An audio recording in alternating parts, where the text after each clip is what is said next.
राधे राधे मित्रांनो, आज आम्ही पुण्याच्या इस्कॉन टेम्पल बघण्याचा नियोजन आखले होते. गेल्या गेल्या तिथे सर्वप्रथम मंदिराचा नकाशा होता, त्यानंतर मोठं असं गेट होतं आणि तिथे 4-5 गाया बांधलेल्या होत्या. त्यांना घास भरवण्याची तिथे सोय केलेली होती आणि खूप मोठे असे मंदिर तिथे होते. सर्वप्रथम तिथे कालिका दहन याचा देखावा उभारण्यात आला होता. शेजारीच तुलसी मातेचे पण मंदिर होते आणि तिथून मंदिरात जाण्यासाठी एंट्री होती.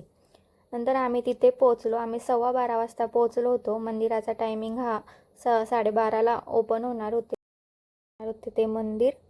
आम्ही तिथे जाऊन 15 मिनटं नामजप केलं सर्वांबरोबर.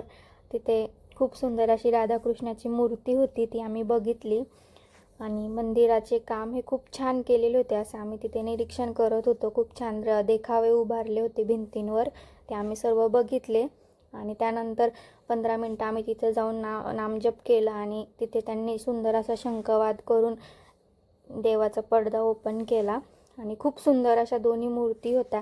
खूप प्रसन्न वाटलं बघून आम्हाला. नंतर त्यांनी लगेच आरती सुरू केली, त्याचा आम्ही आस्वाद घेतला. शेजारी नित्यानंद महाप्रभू आणि चैतन्य महाप्रभू यांची मूर्ती होती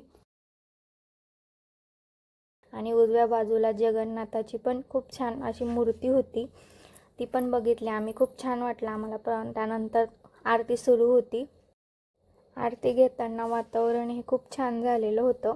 त्यानंतर लास्टला त्यांनी शंखवाद करून आरतीची समाप्ती केली आणि शेजारीच बालाजीचंही खूप छान असं मंदिर उभारलेलं होतं, ते पण आम्ही बघण्यासाठी तिथे गेलो.